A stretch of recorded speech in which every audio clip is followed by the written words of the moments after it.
Hello दोस्तों, स्वागत है आपका मेरे यूट्यूब चैनल में। आज मैं आपके लिए रीतिकाल के रीतिमुक्त कवियों का परिचय और उनकी महत्वपूर्ण रचनाएं जो एग्ज़ाम में पूछी जाती हैं वो लेकर आई हुई हूँ। सबसे पहले हम आज रीतिमुक्त कवि घनानंद जी के बारे में जानेंगे, उसके बाद आलम, उसके बाद बोधा, उसके बाद दिसदेव। ठीक है, तो चलिए देखते हैं।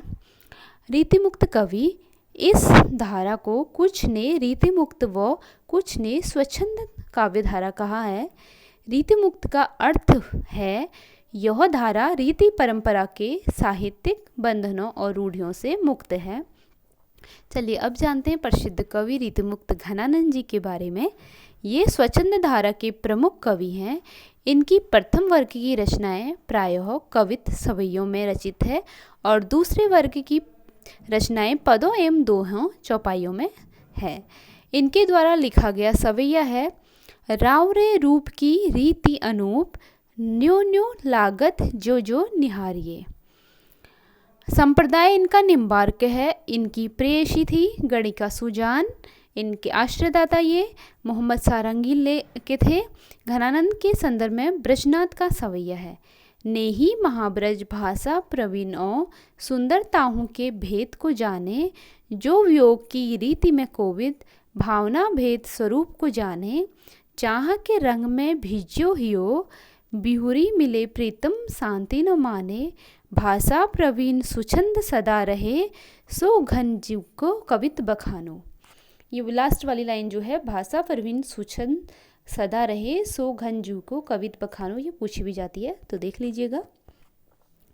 घनानंद की प्रमुख कृतियाँ हैं सुजान सार, इश्क लता, विरह लीला, वियोगवली, कोकसार, कृपा कंद, रसिकवल्ली, यमुनायस।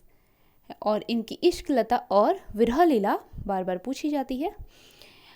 इनकी विरह लीला ब्रजभाषा में है किंतु फारसी के छंद में इसकी रचना हुई है।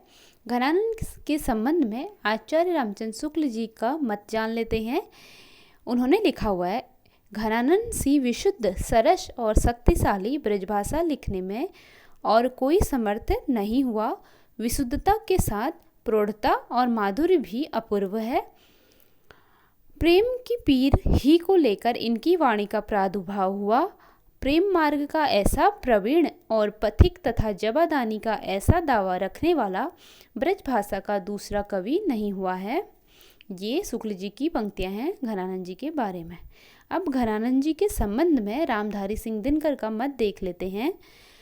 रीतिकाल की बौद्धिक विरहानुभूति, निष्प्राणता और कुंठा के वातावरण में घनानंद की पीड़ा की टीस सहसा ही हृदय को चीर देती है और मन सहज ही मान लेता है कि दूसरों के लिए किराए पर आंसू बहाने वालों के बीच यह एक ऐसा कवि है जो अपनी पीड़ा में ही रो रहा है। तो रीतिमुक्त कवि घनानंद जी के बारे में आज हमने देख लिया है। कल हम आलम के बारे में लेकर आएंगे। तो अगर आपको यह पसंद आए तो लाइक कीजिए, कमेंट्स करके ज़रूर बताइए और मिलती हूँ अगली वीडियो में। धन्यवाद आप सबका।